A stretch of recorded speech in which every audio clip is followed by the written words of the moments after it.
Novel Perfect World untuk alur ceritanya 90% sama dengan filmnya. Namun filmnya kemungkinan banyak yang diringkas ya. Oke, langsung saja kita lanjut ke alur ceritanya, bro. Setelah melihat sebuah kunci tulang yang tersangkut, Xiao langsung mengambilnya. Pasalnya ia merasakan ada energi spiritual di dalam kunci itu. Ketika Xiao mencoba mengaktifkannya, ada gumpalan energi kacau yang naik. Namun ketika ia terus menggunakan kekuatan sucinya, kunci ini tidak menunjukkan perubahan apapun.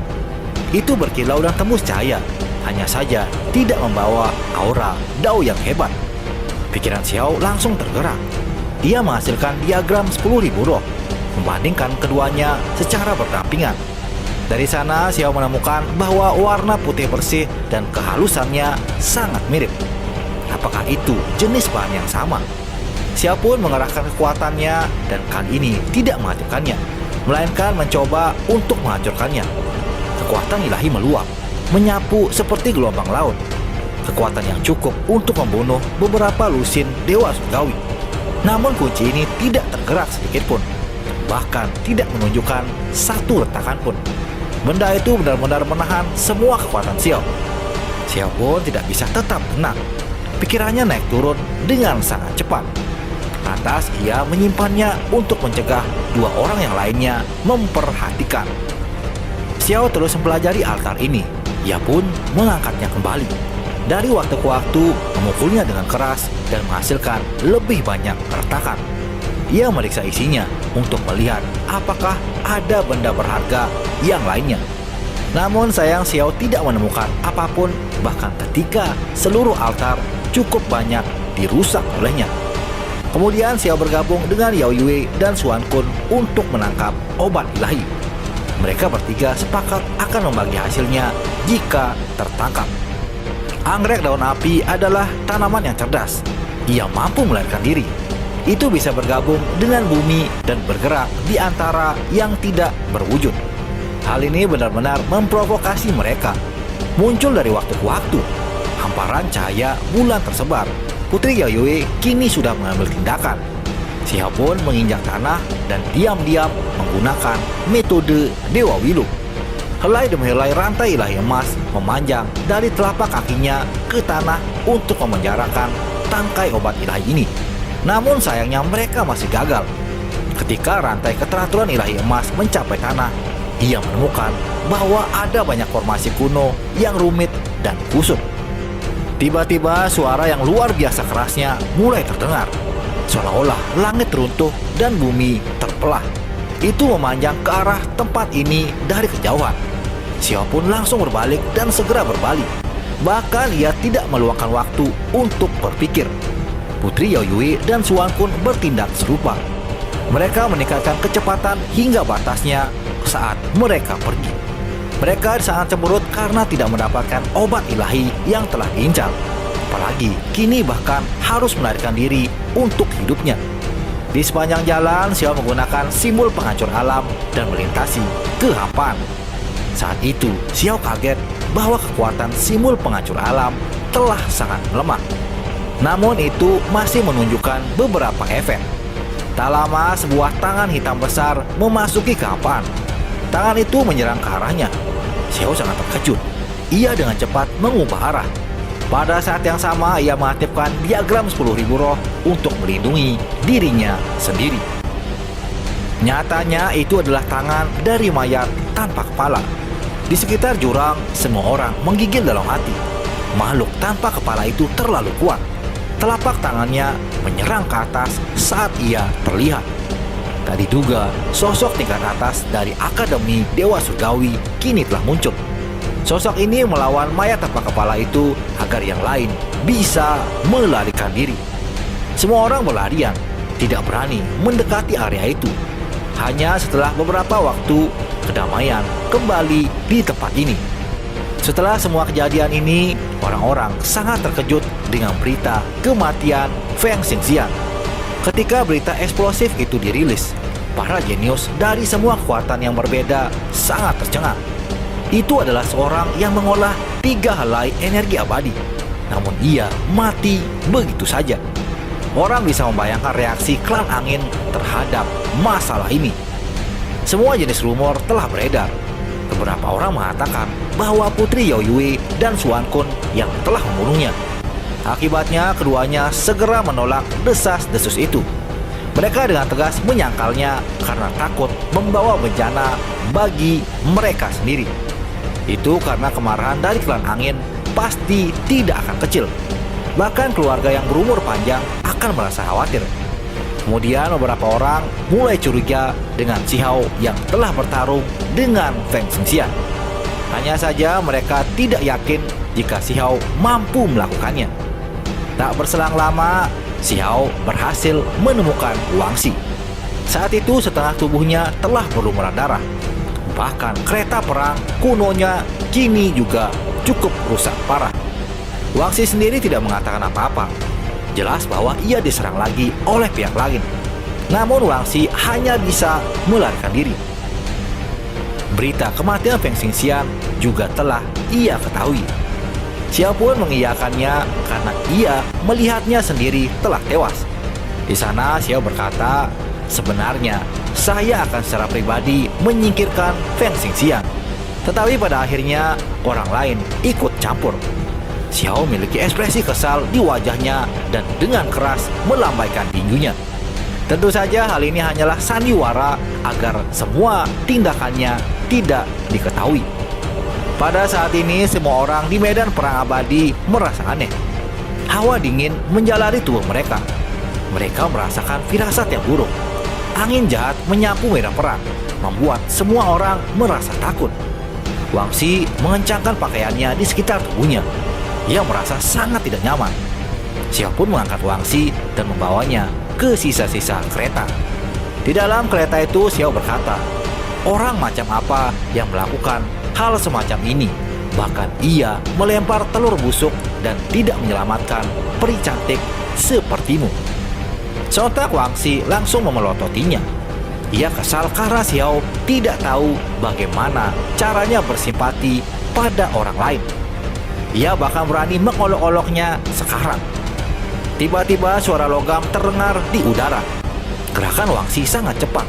Ia menggunakan 3 helai energi abadi untuk mengaktifkan pita berlian. Wangxi menempelkannya kembali ke kepala Xiao. Pada saat itu Xiao bisa saja menyingkir, namun ia hanya memilih untuk tidak menyingkir. Itu karena pita berlian ini tidak menimbulkan banyak ancaman baginya. Jika seseorang mulai menyelidiki siapa yang membunuh Feng Xingxian, pita berlian ini bisa menjadi penyamaran yang bagus. Tak diduga suara gumaman terus terdengar di atas bumi. Angin semakin kencang dan kuat. Bahkan langit berubah menjadi warna darah. Dari waktu ke waktu ada garis-garis petir hitam yang terbang melewati. Banyak orang menjadi sangat khawatir. Namun pada akhirnya mereka memutuskan untuk terus maju. Mereka berharap melihat semua fenomena ini hingga akhir. Wangxi juga melakukan hal yang sama. Ia mengambil pil ilahi emas yang merupakan obat ilahi. Wangxi meminum obat itu untuk menyembuhkan luka-lukanya yang belum pulih. Sementara itu orang-orang berangkat dari segala arah. Target mereka sama, yakni mendekati tanah kuno. Ketika mereka berada beberapa ribu li, gunung hitam besar tampak semakin menonjol dan tidak dapat didekati. Gunung ini terlalu luas, bahkan lebih luas dari beberapa lusin puncak gunung yang digabungkan. Ada altar kuno di puncak yang beroperasi sendirian. Simbol mengelilingi tempat itu, membuka lorong yang tidak jelas. Teriakan perang mengalir ke langit, melewati lorong misterius itu. Segera setelahnya, Putri Yao Yue, Lu Tuo, Xuan Kun, dan yang lainnya telah muncul. Selain itu, beberapa low profile lain juga telah tiba. Mereka yang mengolah 3 helai energi abadi, hampir semuanya ada di sana. Ketika Xiao dan Wangxi tiba, sudah ada banyak orang di sini. Dia melihat immortal yang diasingkan, 10 Raja Mahkota, Yu Chen, Cao Yuseng, penyihir, Chang Gongyan, dan beberapa yang lainnya juga. Namun Xiao tidak bisa memberikan identitasnya sekarang. Di sana semuanya sangat kaget. Mereka melihat ke arah altar dan tidak mengerti situasi yang terjadi. Mereka merasakan aura berbeda dari altar itu. Seolah-olah aura itu tidak berasal dari 9 surga 10 bumi. Tiba-tiba angin menjadi lebih besar, cukup kuat untuk menghancurkan dewa-dewa surgawi. Kemudian bagian yang kabur menjadi semakin jelas. Sebuah penghalang cahaya melonjak dari dalam mengelilingi puncak gunung itu. Ini membuat semua orang merasa lebih terkejut. Jika tidak ada penghalang cahaya yang menghalangi angin kencang ini, banyak dari mereka mungkin telah hancur menjadi abu. Penghalang ini pertama besar, dan kemudian sebuah kantong keluar dari lorong. Semua orang menjadi tercengang, karena angin kencang justru datang dari kantong ini. Yang paling penting adalah bahwa doa besar bergemuruh di langit. Hukum alam tak berujung telah runtuh. Rantai ketertiban ilahi yang tak terhitung jumlahnya kini telah terjalin. Ternyata semuanya untuk menekan kantong itu. Kantong surga dan bumi. Pada saat ini Wangsi tiba-tiba berkata dengan lembut. Banyak orang langsung tercengang ketika mendengar ini. Beberapa dari mereka segera mengerti dan menjadi pucat. Di sana Lu Tuo berkata, ini bukan kantong surga dan bumi yang normal, melainkan harta tertinggi yang paling kuat. Kantong surga dan bumi dikabarkan telah ditenun dari 10.000 keping kulit binatang suci, dan kemudian disempurnakan lagi dengan kekacauan utama. Itu mewakili 10.000 roh, menunjukkan 10.000 dao. Kemudian seorang berkata lagi, bukankah dikatakan bahwa artefak berharga ini mendarat di sisi lain perbatasan sunyi? Benda itu jatuh ke tangan musuh kita. Segera setelahnya, ekspresi semua orang langsung berubah. Mereka tahu apa arti semua ini. Orang-orang dari dunia lain itu akan menyeberang. Dunia ini mungkin akan berakhir dalam kekacauan. Kantong langit dan bumi yang hilang di sisi lain perbatasan sunyi kini muncul kembali. Bukankah ini menunjukkan bahwa orang-orang dari sisi lain akan menyeberang? Beberapa orang langsung merintahkan pengikutnya untuk melaporkan semua yang terjadi kepada para tetua di kapal perang. Mata Xiao dalam saat ia menatap kantong langit dan bumi. Ekspresi kontemplatif muncul di wajahnya. Ia sebelumnya telah mengunjungi sisi lain dari perbatasan sunyi. Ini juga merupakan gunung hitam yang sangat besar, sangat mirip dengan gunung abadi yang ia lihat di tempat itu. Tak berselang lama, beberapa tetua muncul dari cakrawala. Lengan baju mereka yang besar berkibar-kibar. Dengan satu langkah saja, mereka tiba dari kejauhan. Ekspresi orang-orang ini sangat tidak menyenangkan. Mereka melihat kantong langit dan bumi dan juga altar itu. Mata mereka membawa emosi yang sangat kompleks. Apakah hari itu akhirnya datang? Salah satu dari mereka menghela nafasnya, merasakan gelombang kesedihan, kekhawatiran, dan bahkan niat bertarung yang kuat. Di puncak hitam itu, kantong langit dan bumi berhenti bergerak. Tidak lagi melepaskan angin surgawi, tetapi sekarang malah bersinar dengan cahaya lembut yang membuat seluruh puncak gunung ini cemerlang.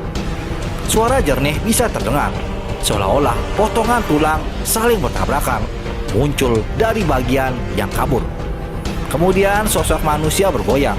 Ada makhluk yang keluar dari sana. Sosok itu terus bergoyang, sangat goyah saat mereka berjalan melewati jalan setapak. Namun pada akhirnya hanya satu sosok yang mampu melewatinya. Perhatian semua orang terfokus pada sosok ini. Mereka ingin melihat makhluk kuat macam apa itu sebenarnya. Ternyata itu adalah sebuah tengkorak. Itu berjalan keluar dari lorong.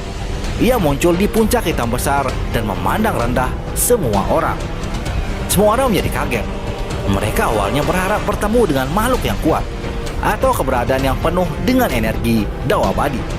Namun kini mereka malah menemukan sebuah tengkorak. Mereka agak kecewa dengan ekspektasinya. Tapi tak diduga, tengkorak itu berkata, masih sangat lemah seperti dulu. Kalimat pertama yang diucapkannya adalah dingin dan acuh tak acuh. Tengkorak itu membawa semacam kesombongan. memperlakukan makhluk-makhluk di dunia ini dengan penghinaan. Cahaya ilahi berputar-putar di dalam rongga matanya. Tempat ini segera menjadi sunyi senyap. Semua orang menatap kerangka ini, berharap untuk melihat apa yang akan terjadi selanjutnya. Lalu seorang tetua berkata, "Ini bukan tubuh aslinya. Ia hanya datang dengan meminjam kerangka. Namun asal-usul tulang ini tidak biasa. Tulang ini cukup istimewa." Kemudian kerangka ini menjawab, "Ia adalah kecantikan yang luar biasa di masa lalu. Tapi sekarang hanya tinggal kerangka dan tidak lebih dari ini." Para tetua dari lembaga Dewa Surgawi mengerutkan keningnya, seolah-olah mereka mengingat tentang sesuatu. Tatapan mereka menjadi lebih aneh dan juga dalam. Ketika seseorang berkultivasi sampai tingkat tertentu, mereka dapat melihat seorang wanita cantik sebagai kerangka. Tapi sebaliknya juga dapat dilakukan. Mereka dapat melihat seperti apa daging dari kerangka itu. Saat itu Xiao juga mencoba melihat penampilan aslinya. Bagaimanapun, pihak lain tampaknya menyiratkan beberapa hal. Sesaat kemudian Xiao berhasil. Ia sepertinya telah menyaksikan rekonstruksi daging, berubah menjadi tubuh yang sempurna. Kerangka itu benar-benar kecantikan yang luar biasa. Ada beberapa orang lain yang berhasil, dan mereka semua tidak bisa menahan diri untuk tidak tersentuh. Wanita ini benar-benar terlalu cantik. Penampilannya cukup untuk menggulingkan kota. Ketika ia dengan tenang berdiri di sana, ada semacam aura yang tak terlukiskan. Namun sesaat kemudian, seorang penatua dari lembaga Dewa Surgawi tiba-tiba mengeluarkan raungan. Ia mengungkapkan ekspresi yang sangat marah. Kekuatan ilahinya melonjak, benar-benar berharap ia bisa segera membantai ke depan. Semua orang menjadi bingung. Mereka bertanya apa yang sebenarnya terjadi. Lalu tetua itu berkata, "Itu adalah salah satu nenek moyang klan saya." Semua orang menjadi tercengang. Penatua ini hidup untuk waktu yang sangat lama. Sulit untuk mengatakan dari era mana ia berasal. Ia sudah pergi ke pengasingan selama bertahun-tahun yang lalu. Hanya ketika lembaga Dewa Surgawi ini dibangun, ia keluar untuk membantu.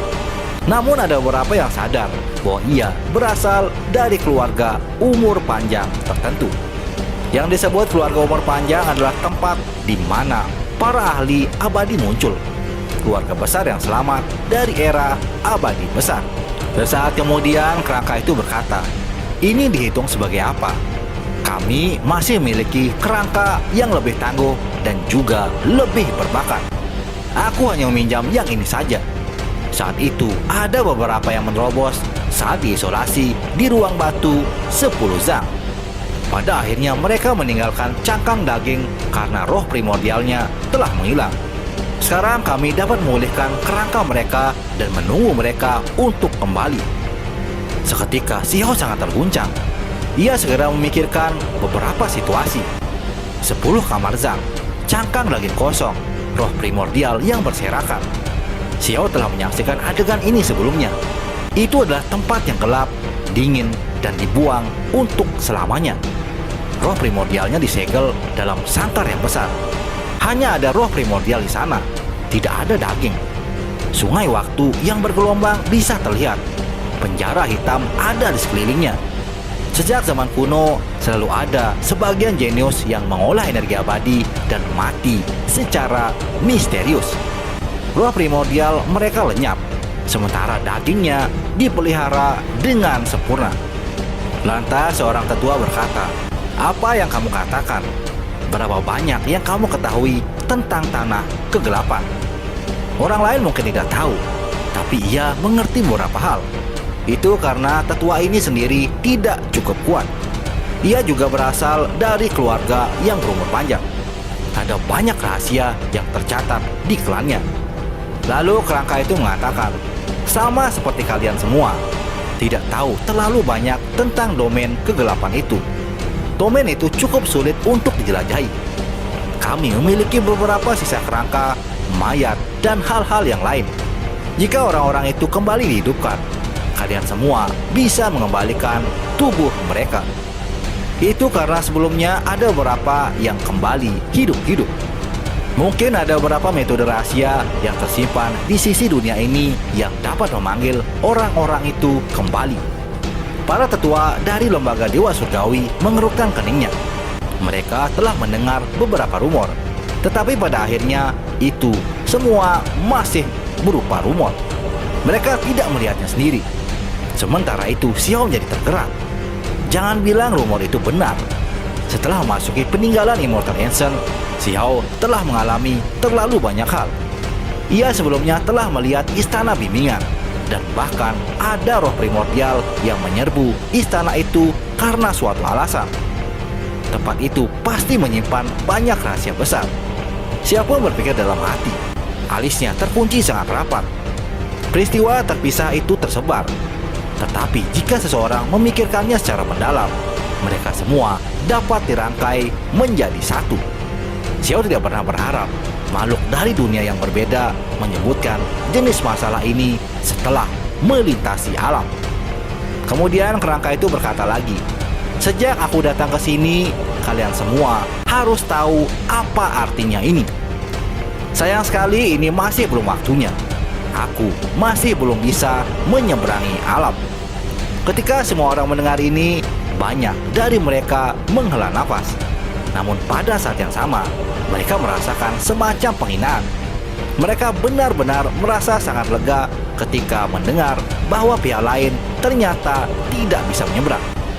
Sosok di balik kerangka ini tidak bisa melintasi alam karena adanya pembatasan kekuatan oleh langit dan bumi. Semakin kuat individu, maka semakin sulit bagi mereka untuk melintasi alam. Kecuali jika saatnya tiba ketika tembok kerajaan dihancurkan, memungkinkan mereka untuk sepenuhnya menyerang. Tapi tak diduga kerangka itu berkata kalau beberapa generasi muda akan segera datang.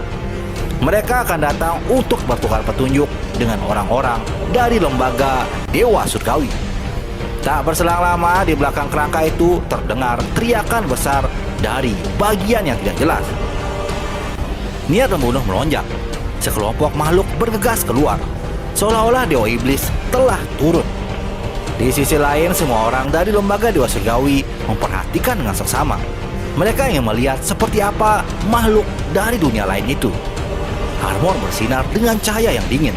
Senjata melepaskan cahaya cemerlang. Ada beberapa yang duduk di atas binatang buas. Ada yang berjalan dengan kakinya juga. Murid lembaga Dewa Surgawi semuanya terkejut. Sebagian besar makhluk di sisi lain ternyata berbentuk manusia. Tidak jauh beda dari yang ada di dunia ini. Xiao sendiri menghela napas dalam hati. Ia adalah satu-satunya yang tahu bahwa ini adalah makhluk dari tempat yang ia kunjungi sebelumnya. Mereka bukanlah iblis, melainkan spesies yang sama dengan manusia biasa. Sampai-sampai Xiao mengenali beberapa orang dari pandangan yang tergesa-gesa. Di masa lalu ketika Xiao berada di sisi lain perbatasan sunyi, ia telah mendaki Gunung Abadi dan bertemu beberapa jenius terbaik mereka. Mereka akhirnya berangkat dari puncak gunung itu untuk bertemu dengan makhluk abadi. Tidak diketahui apa yang dialami oleh orang-orang itu, tetapi mereka selalu percaya bahwa makhluk di pihak Xiao adalah iblis. Tepat pada saat ini, tokoh terkemuka dari lembaga Dewa Surgawi menghasilkan sebuah gulungan. Ia membuka lipatannya dan mulutnya menggumamkan sesuatu. Sontak kerangka itu berkata, "Seperti yang diharapkan, diagram 10 alam ada di tanganmu. Aktifkan dan gunakan bersama dengan kantong bumi dan surga. Kalian semua tidak perlu khawatir tentang semua itu." Banyak orang mulai berteriak-teriak dengan suara bising. Semuanya sangat tercengang. Diagram 10 alam bukanlah harta tertinggi surga yang tak terukur. Itu adalah milik dari tanah kuno lain, dari 9 surga 10 bumi. Tepat pada saat ini, para tetua lembaga Dewa Surgawi berbicara di antara mereka sendiri. Setelah waktu yang cukup lama, mereka ingin melihat betapa menakutkannya makhluk-makhluk dari pihak lain. Sementara itu, para murid akademi juga ingin bertarung dengan mereka. Mereka ingin tahu kekuatan dari musuh-musuhnya. Tiba-tiba angin kencang mulai menyapu. kantong langit dan bumi bergerak. Diagram 10 alam terbang ke langit dan melepaskan sejumlah besar cahaya sambil terus membesar. Saat terus membesar, diagram itu melahap bintang-bintang dari langit, menampilkan semua dunia yang tersimpan di dalamnya. Diagram 10 alam dan kantong langit dan bumi belum benar-benar bertabrakan, tetapi sudah menjadi sangat berbeda. Dari sana muncul sebuah medan perang yang telah dibuat. Sementara itu, tubuh kerangka putih salju mulai mengalami retakan. Ia tidak bisa bertahan lebih lama karena ditolak oleh dunia ini. Makhluk kuat seperti dirinya tidak bisa tinggal lebih lama lagi. Ini terutama terjadi karena diagram 10 alam menghadapi kantong langit dan bumi. Dunia kecil ini sudah terbuka. Di sana ada hutan pegunungan yang rimbun, cahaya warna-warni yang bersinar, dan pemandangan yang luar biasa. Setelahnya, seorang penatua dari lembaga Dewa Surgawi mengizinkan siapapun untuk memasuki dunia kecil itu. Seketika ada beberapa lusin murid dari akademi yang langsung pindah. Semuanya ingin segera bertarung.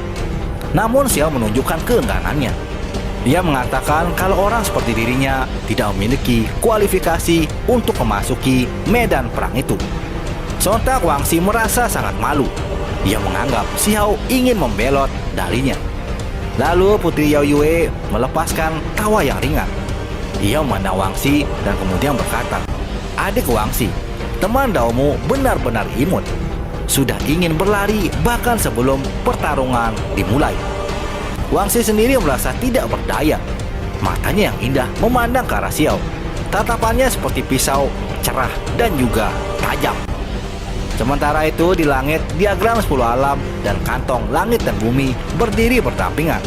Keduanya seolah-olah menjadi satu dan membuka dunia ini. Energi kacau menyebar melalui tempat ini. Banyak orang masuk dari kaki gunung tanpa ragu-ragu untuk memasuki dunia kecil itu. Dalam sekejap mata, aroma bunga tercium di udara. Tangisan burung juga terdengar jelas. Rumputan dan pepohonan segar dan hijau tampak sangat indah. Dari waktu ke waktu, raungan binatang keberuntungan bisa terdengar. Burung-burung surgawi berteriak dengan lembut. Pemandangannya sangatlah damai. Semua orang sangat terkejut. Ini benar-benar berbeda dari pemandangan yang mereka lihat di luar. Ketika mereka berbalik, mereka sudah tidak dapat lagi melihat orang-orang yang ada di belakang. Dunia kecil ini dibatasi oleh dinding alam kekacauan utama. Pada saat yang sama, mereka yang berada di luar juga tidak dapat melihat yang di dalam. Hanya dapat melihat hamparan kabur dan energi abadi yang terus melonjak. Tak lama, formasi transportasi muncul di depan mereka. Itu melepaskan gumpalan kabut ungu, membentuk tanah yang tertutup kabut. Mereka pindah bersama ke dalam formasi transportasi itu. Ada juga orang lain di belakang mereka yang kini telah tiba satu persatu. Formasi transportasi ini mungkin digunakan untuk langsung bertemu dengan makhluk-makhluk dari sisi lain. Setelahnya, formasi transportasi itu langsung diaktifkan. Mereka segera menghilang dan tiba di tempat yang luas. Batu Gunung Merah di tempat ini sangat mencolok. Medannya agak terbuka. Hutan gersang yang penuh dengan pepohonan purba dapat terlihat di sekeliling mereka. Hanya wilayah di tengah yang mirip dengan gurun tanpa rumput. Itu sangat ideal untuk menjadi medan perang. Di sisi lain, sekelompok orang berjalan keluar dan setiap aura mereka sangat luar biasa. Mereka berjalan bahu-membahu sambil melepaskan energi abadinya. Itu adalah para jenius dari sisi lain perbatasan sunyi. Xiao dengan hati-hati memeriksa orang-orang ini. Mereka diantaranya sangat mencengangkan. Esensi darah di tubuh mereka sedang tertahan. Kemudian Xiao diam-diam mentransmisikan suara dan berkata, "Kalian semua bukanlah makhluk yang benar-benar kejam dari sisi lain dunia ini, melainkan dari ras yang sama dengan saya. Mengapa perlu ada kekerasan seperti ini?" Namun tak diduga, mereka menjawab dan berkata, "Bahkan orang-orang sepertimu berpikir kamu layak dianggap sebagai ras yang sama dengan kami." Suara itu tidak dirahasiakan, malah dikirimkan ke setiap orang. Banyak orang dari pihak Xiao menjadi tercengang. Ini adalah sebuah penghinaan. Namun ketika mereka melihat satu demi satu ke arah makhluk itu, mereka juga mulai mempertanyakan diri mereka sendiri. Kedua belah pihak benar-benar harus dari sumber yang sama, tidak jauh berbeda. Misalnya ada beberapa ahli dari ras manusia, tetapi ada juga makhluk seperti Pixiu, Merak, Ciwen, Xiongqi, dan yang lainnya. Semua makhluk ini ada di 9 surga 10 bumi. Kemudian makhluk-makhluk itu berkata, "Kalian semua adalah iblis, sudah lama terinfeksi, lupa dengan siapa dirimu sebenarnya. Seharusnya menerima penilaian apa saja dari kami." Ketika mereka mendengar jenis celaan ini, terlepas dari apakah itu Yao Yui yang menakjubkan atau Lu Tu yang kuat, mereka semua tidak bisa menahan diri untuk tidak terkejut. Mengapa orang-orang ini berbicara dengan sikap seperti ini? Tepat pada saat inilah Xiao menghela napas.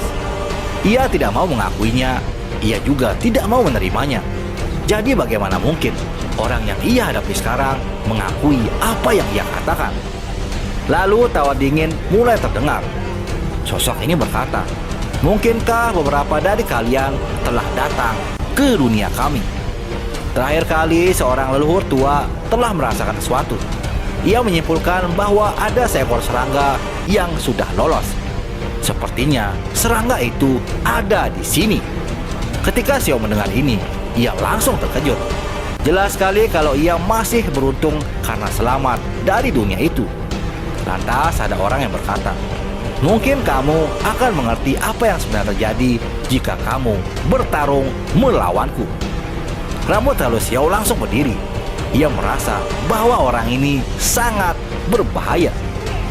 Tiba-tiba salah seorang murid akademi menantang orang-orang dari dunia lain. Ia merasa tidak takut sedikit pun. Namun sesaat kemudian energi pedang tak terbentuk melesat keluar, menembus tubuh murid akademi itu. Serangkaian darah menyebar keluar. Namun beruntung orang ini tidak mati. 10 Raja Mahkota memblokir sebagian dari energi pedang itu, karena orang itu tidak jauh darinya. Serangan orang ini sangat berbahaya dan terlalu kuat. Ia memiliki jenis tubuh yang dapat menyembunyikan metode rahasianya. Sangat sulit untuk dideteksi, menyerang tanpa meninggalkan jejak. Xiao pun mengerutkan keningnya. Jenis metode ini mirip dengan organisasi pembunuh negara surgawi 3000 provinsi. Hanya saja ini lebih menakutkan dan juga lebih unggul. Orang-orang lembaga dewa surgawi secara alami tidak kuat.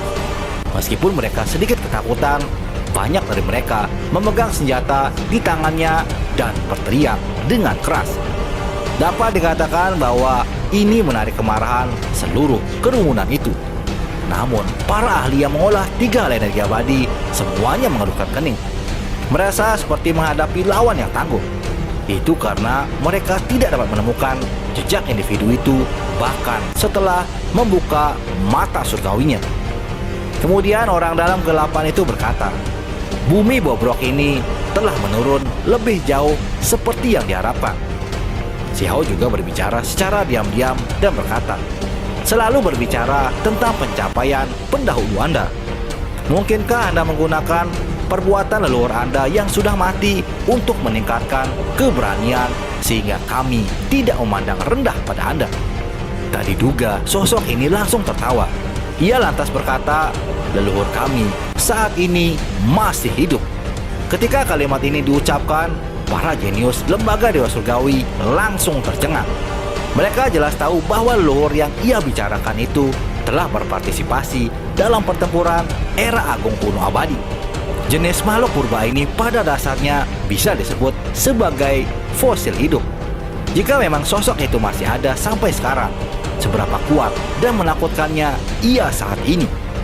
Hanya dengan memikirkannya saja sudah membuat semua orang merasa putus asa. Lantas orang dalam kegelapan itu berkata, "Aku tahu kamu seharusnya menjadi serangga itu. Aku akan menangkapmu sebentar lagi dan menjadikanmu pelayanku." Xiao pun menjawab dan berkata, "Ketika pembantaian dimulai, kita akan melihat siapa yang menangkap dan siapa yang membunuh." Tidak ada yang tahu siapa yang berbicara dari kedua belah pihak. Mereka semua melihat dia, tetapi mereka tidak bisa membedakan siapa itu sebenarnya. Saat ini suasananya menjadi sangat tegang. Zona yang luas dan kosong ini sangat cocok sebagai medan perang. Pertempuran hebat bisa meletus kapan saja. Saat ini seorang wanita berambut coklat, pria berambut abu-abu, pemuda berjubah putih sudah siap mengambil tindakan. Mereka sudah menunggu cukup lama untuk pertarungan ini. Sementara itu, orang-orang dari lembaga Dewa Surgawi maju ke depan. Di sisi lain ada banyak makhluk dan semuanya juga kuat. Mereka mengenakan baju besi dan memegang tombak surgawi. Ini adalah sekelompok pembudidaya yang sangat kuat. Mereka bergegas begitu saja dan menyebabkan fluktuasi dilepaskan naik dan turun. Sosok wanita berambut coklat bergegas ke arah Lutuo seperti macan tutul. Ia memilih ahli yang kuat karena ia juga mengolah 3 helai energi abadi. Kemarahan besar melonjak di antara keduanya. Rantai keteraturan ilahi melesat ke langit, meletus seperti matahari. Jenis pacaran ini terlalu cemerlang, membawa rasa sakit ke mata banyak orang. Ini baru serangan pertama, namun sudah sangat menakutkan. Jika bukan karena diagram 10 alam dan kantong langit dan bumi, maka tempat ini akan segera pecah. Sementara itu, seorang individu dengan baju besi emas berbicara pada Yao Yui. Ia ingin bertukar petunjuk dengan putri cantik itu. Suara angin bersiul. Putri Yao Yui membentuk jak tinju, mendukung bulan yang murni dan suci. Dengan kekuatan yang menyapu seperti gelombang laut, Yao Yui menyerang pemuda lapis baja emas. Yang lain juga mengambil tindakan, saling bentrok dalam pertempuran yang menentukan. Teriakan perang mengguncang langit. Tombak surgawi telah pecah. Kuali tembaga juga hancur. Baju besi, logam terbakar dengan hebat. Pertempuran besar itu terlalu menyedihkan. Mereka baru saja mulai, namun darah sudah berserakan. Banyak orang yang terluka sangat parah. Ini adalah perang yang mempertaruhkan nyawa. Xiao juga mengambil tindakan. Telapak tangannya dan jari-jarinya bergerak-gerak tertiup angin. Pada saat yang sama, dia mengamati situasi dan mencari makhluk di kegelapan itu. Tepat pada saat ini, seorang pemuda berpakaian putih berjalan mendekati Wangxi. Di sana pemuda itu berkata, benar-benar penampilan yang luar biasa.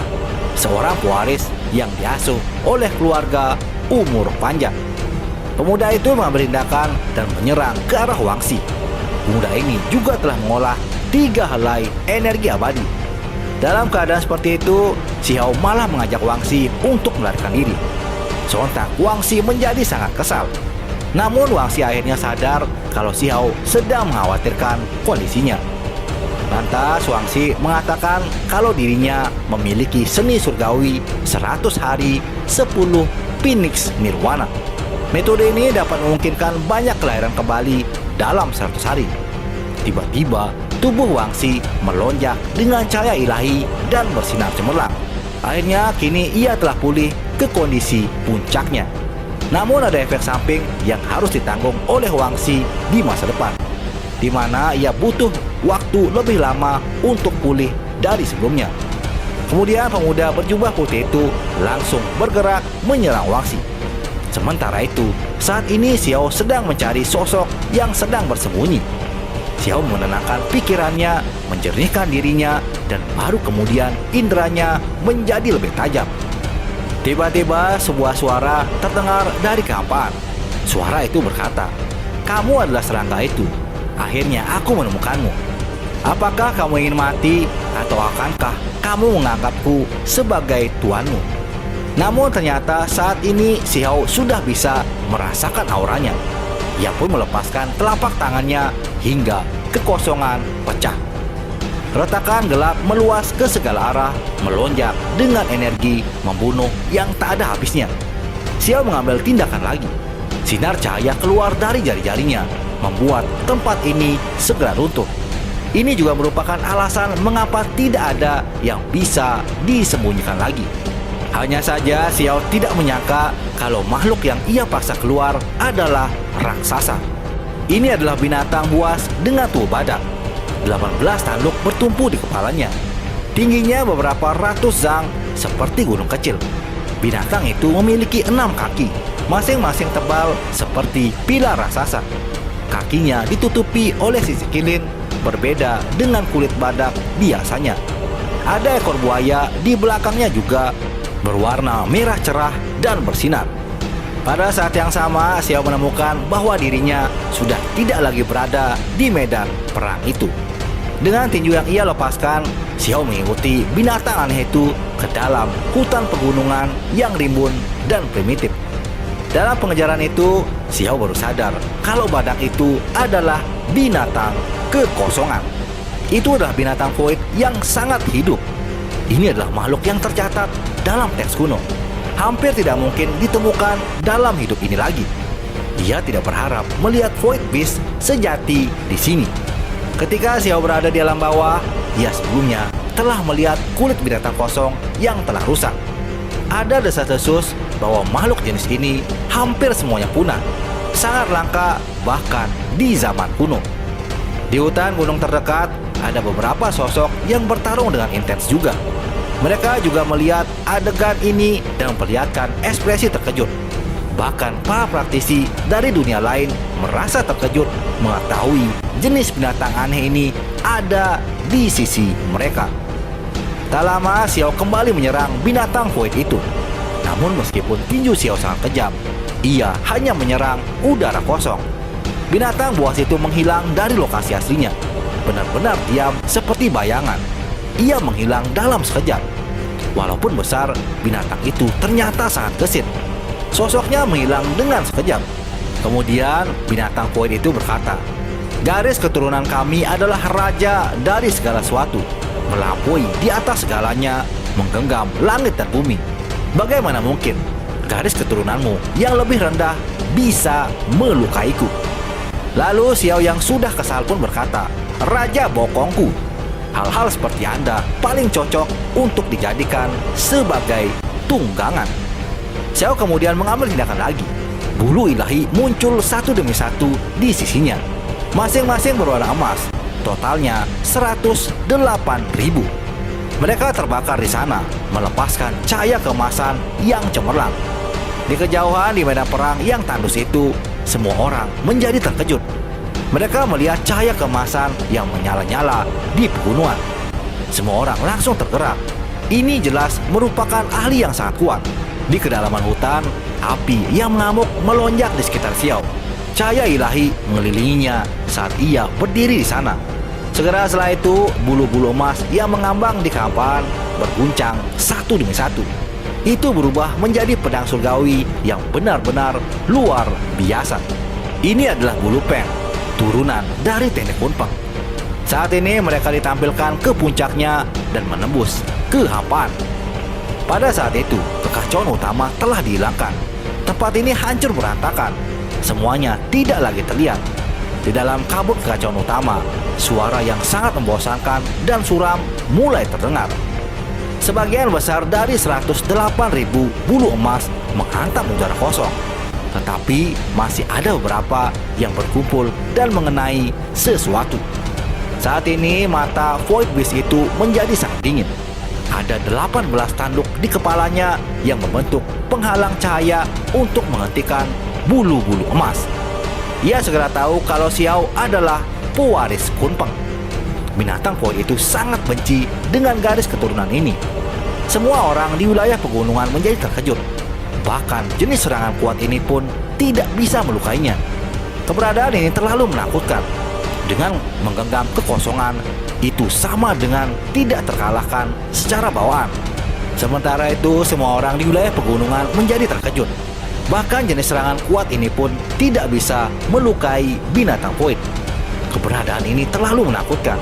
Dengan menggenggam kekosongan, itu sama saja dengan tidak terkalahkan secara bawaan. Semua orang segera mundur sejauh yang ditentukan. Namun mereka masih merasakan ketakutan yang luar biasa. Pikiran orang-orang sekitarnya melonjak. Orang ini menggenggam warisan kunpeng. Apakah ia keturunan dari kunpeng? Lantas ada seorang yang mengenali Xiao sebagai pengikut Wangxi. Institusi Dewa Surgawi memang sangat besar. tidak semuanya bisa bertemu Xiao sebelumnya. Hanya mereka yang berpartisipasi dalam tantangan yang bisa mengenalinya. Pada saat ini, semua orang di wilayah pegunungan itu mengungkapkan ekspresi terkejut. Tiba-tiba binatang void itu berkata, "Kekosongan penghancur jiwa." Tepat pada saat ini, Void Beast mengambil tindakan lagi. Ia mengangkat cakarnya yang besar dan menebas ke arah Xiao. Ini jelas merupakan pemotongan pada kekosongan. Ia menggunakan kekosongan sebagai pisau, membelah semua yang menghalangi, melibatkan roh dan bahkan karma, membelah yin dan yang, bahkan menghancurkan waktu. Xiao bergerak di udara, bulu-bulu emas bergerak ke langit di sekelilingnya. Xiao tidak hanya berurusan dengan serangan ini, ia juga bergegas ke Void Beast itu. Tempat ini menjadi sangat kacau. Dua sosok, satu besar dan yang satu kecil, bergerak seperti kilat. Kemudian Void Beast itu mengangkat kepalanya, melepaskan raungan yang besar. Sejumlah besar bilah cahaya keluar dari mulutnya. Xiao langsung mengaktifkan lorong surgawinya. Ia membentuk domain absolut untuk menghentikan hukum spasial ini. Selain itu, seluruh tubuhnya berubah menjadi seberkas cahaya seperti komet menerjang ke depan. Tabrakan besar terdengar. Tinju Xiao menghantam tengkorak Void Beast itu. Kebisingan bergema melalui pegunungan. Nyatanya tubuh Void Beast sangat kuat seperti baja. Lantas, tinju Xiao membentuk jejak lagi. Ia menampilkan teknik kaisar petir, membuat petir meretas dengan kejam dari 9 langit di atas. Pada saat yang sama, Void Beast juga meraung. Matanya menjadi dingin. Saat ini, ke-18 tanduk di kepalanya mulai bersinar, menghubungkan langit dan bumi, seolah-olah itu bisa mencapai apapun. Alhasil, kekosongan langsung meledak. Badai energi berubah menjadi gelombang laut. Ia bergerak melawan gravitasi ke atas untuk menghadapi kilat yang tak berujung. Ketika keduanya bentrok, seolah-olah bintang-bintang besar meledak satu demi satu. Bahkan Xiao tercengang. Binatang kosong ini terlalu kuat. Ia menggunakan laut kosong untuk menghadapi lautan petirnya. Setelahnya, kedua orang ini langsung terpisah. Mereka langsung terhuyung-huyung. Rambut Xiao benar-benar acak-acakan. Tempat ini segera menjadi sunyi. Baru saja serangkaian pertukaran tampak sangat mencengangkan. Pertempuran yang intens tak ada henti-hentinya. Tetapi pada kenyataannya, itu semua terjadi dalam waktu yang singkat. Tiba-tiba Void Beast itu berkata, sekelompok sampah dan sangat menjengkelkan. Kemudian makhluk itu menghilang dari lokasi aslinya. Tak lama di puncak gunung yang jauh, seorang anak muda berteriak sangat sedih. Lehernya dibelah oleh cakar tajam. Serangkaian darah mengalir tinggi ke udara. Semangat kepahlawanannya sangat mengesankan. Kekuatannya juga luar biasa. Tetapi pada saat ini, kepalanya jatuh dan wajahnya membawa keputusasaan. Dia tahu bahwa hidupnya telah berakhir. Ini benar-benar seorang jenius. Ia mengolah seutas energi abadi, mampu mendominasi suatu wilayah. Namun sekarang ia hanya mati sia-sia, tidak mampu memberikan balasan sedikit pun. Alasan utamanya adalah karena Void King Beast ini terlalu kuat. Ia mengendalikan ruang dan agak sulit untuk dihadapi bahkan oleh Xiao. Sontak Xiao menjadi sangat marah. Ia pun sudah bergegas untuk menghentikan Void Beast itu. Tapi sayang Xiao masih selangkah terlambat. Nyatanya Void Beast ini tidak mau orang lemah menonton pertarungannya. Akibatnya semua orang dari lembaga Dewa Surgawi yang ada di pegunungan itu mati oleh Void Beast. Saat Void Beast itu membunuh orang terakhir, ia langsung berteriak dan mengatakan, "Raja Binatang Void." Di medan perang yang jauh, semua orang mendengar suaranya yang menderu. Melihatnya berubah menjadi hujan darah tinggi di langit. Semuanya menjadi sangat terguncang. Pada saat ini, semua orang akhirnya tahu ahli seperti apa yang telah tiba. Orang-orang di pegunungan pasti benar-benar musnah. Siapa yang bisa menghentikan Void Beast King itu? Di wilayah pegunungan sendiri, makhluk-makhluk dari dunia lain meneriakkan pujian untuk Void Beast. Sementara itu, Xiao mendidih karena sangat marah. Ini adalah pertama kalinya seseorang berani membunuh begitu tak terkendali di depannya. Ia pun bergegas maju mengubah targetnya. Hanya dengan serangan pertama saja, cabang Willow melesat keluar menusuk seseorang di antara alisnya. Tubuhnya terangkat ke udara dan kemudian langsung meleduk. Void Beast itu berkata, "Jika Anda ingin meniru saya, maka hal itu tidak akan mudah." Makhluk itu ingin mengunci kekosongan dan menghentikan semua langkah Xiao. Namun Xiao sudah melonjak dengan niat bunuh. Pada saat ini 3 helai energi abadi telah dilepaskan. Selain itu, ia mengenakan armor pertempuran dari Kaisar Petir. Pedang abadi ada di tangannya. Ini berarti Xiao sudah benar-benar murka. Ketika inti pedang muncul di tangannya, 108.000 bulu ilahi emas muncul lagi. Bulu-bulu itu menembak ke segala arah. Bahkan jika Void Beast memahami hukum spasial ilahi, ia tidak mungkin bisa menghentikan semuanya. Sementara itu, Void Beast berteriak keras. Ia mengambil tindakan dengan kekuatan penuh. Namun bulu emas itu tidak sepenuhnya patah, terus menembaki musuh ke segala arah. Makhluk-makhluk yang datang dari dunia lain semuanya berteriak sedih. Matanya melebar saat mereka jatuh ke genangan darah. Sontak Void Beast menjadi semakin murka. Beberapa di antara mereka yang mati adalah pelayan baiknya. Tiba-tiba seluruh tubuh Void Beast ini meledak dengan cahaya. Ia membawa Xiao hingga tiba di batas pegunungan. Makhluk itu tidak mau ada yang mengganggu pertarungannya. Wajah Xiao menjadi cekung. Ia tidak melawan dan mengikutinya sampai di sana. Gelombang besar niat membunuh melonjak dalam dirinya. Ketika sudah sampai, Void Beast itu berkata, "Kamu benar-benar pernah mengunjungi dunia kami sebelumnya. Kamu pasti memiliki beberapa rahasia. Sekarang kita sudah jauh dari medan perang. Semua peluang dan rahasia yang Anda bawa akan menjadi milik saya." Ini adalah alasan lain mengapa makhluk itu menargetkan Xiao. Ia ingin mendapatkan semua rahasianya.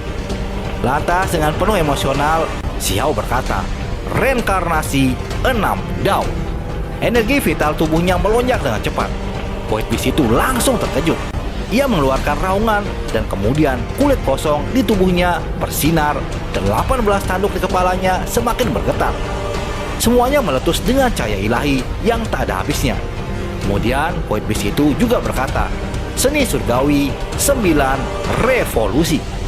Segera setelah itu, fluktuasi kekuatan ilahi yang tak tertandingi berdesir keluar dari keduanya. Void Beast ini tidak pernah berharap Xiao memahami seni surgawi reinkarnasi 6 Dao. Di era besar terakhir, seni surgawi ini telah menimbulkan kerusakan yang cukup besar pada orang-orang di sisinya. Banyak makhluk kuat mati karena metode ini. Sekarang, seni surgawi kuno ini telah muncul kembali, membuat ekspresinya berubah menjadi sangat serius. Void Beast tidak berani menunjukkan sedikit pun kecerobohan.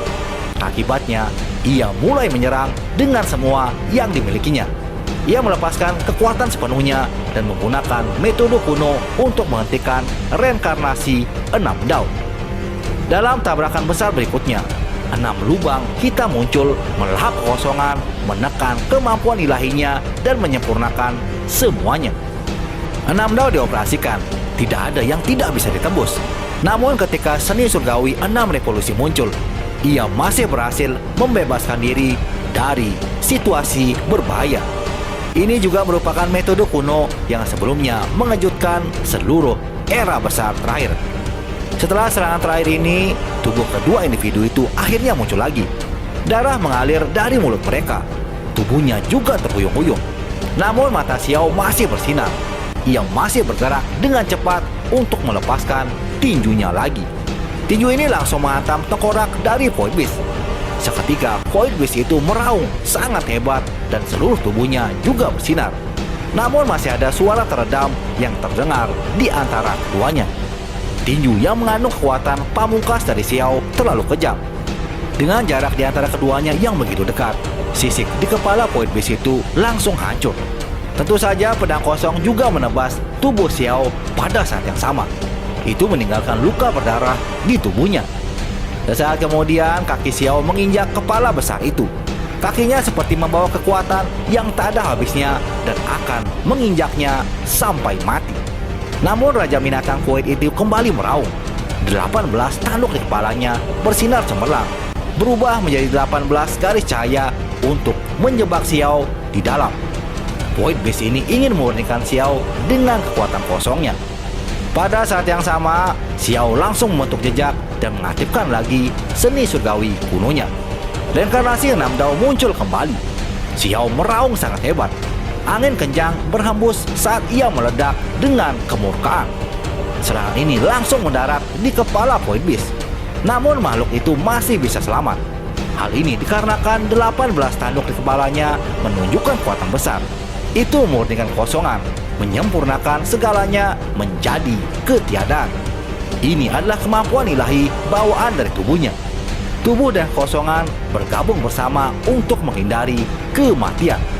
Meskipun demikian, makhluk itu masih terguncang sampai darahnya mengalir dari sudut mulutnya. Setelahnya, Void Beast itu berkata, "Kekosongan penghancur jiwa, seni surgawi 9 revolusi." Meskipun ia sangat menderita, binatang kosongan ini terus menembakkan 2 metode hebatnya. Retakan kekosongan besar diretas terlebih dahulu dan dengan paksa merobek Xiao. Xiao secara alami menderita dari serangan itu. Seluruh tubuhnya sangat terguncang. Meskipun kekuatan pertahanannya mencengangkan, ia masih menderita luka serius. Pada saat yang sama, Xiao juga menggunakan metode lain untuk berkoordinasi dengan reinkarnasi 6 Dao. 6 lubang hitam melahap semuanya, menyerang dan mengirimkan kekuatan rahasia yang kosong. Setelah tabrakan hebat ini, manusia dan binatang itu batuk darah dan keduanya menderita kerusakan serius. Saat mereka berpisah, Xiao dengan paksa mengumpulkan kekuatan magisnya. Ia pun kembali menampilkan reinkarnasi 6 Dao. Void Beast ini dibiarkan tanpa pilihan. Ia juga menampilkan seni surgawi 9 revolusi. Saat itu mereka berteriak keras, mengaum dan tubuhnya saling berhimpitan. Seni surgawi kuno ditampilkan satu demi satu, menghancurkan langit dan bumi. Kedua makhluk ini bertarung sampai mereka menjadi gila. Inilah pertempuran hidup dan mati. Tidak ada yang mau berhenti. Mereka juga tidak bisa berhenti. Ini adalah pertempuran yang menentukan yang sangat luar biasa. Pada saat ini, Xiao akhirnya memahami pentingnya bunga Dao yang terbentuk dari energi abadi. Sosok kecil yang tidak jelas itu tampaknya akhirnya menunjukkan sedikit kegunaan. Sosok itu membuat Void Beast tingkat dewa surgawi ini merasa sangat ketakutan. Itu membuatnya sedikit tidak nyaman saat bertarung. Akibatnya serangan Void Beast itu tidak menyeluruh, tidak dapat memutuskan situasi dan membawa sedikit keraguan. Inilah yang menyebabkannya menderita beberapa serangan dari Xiao.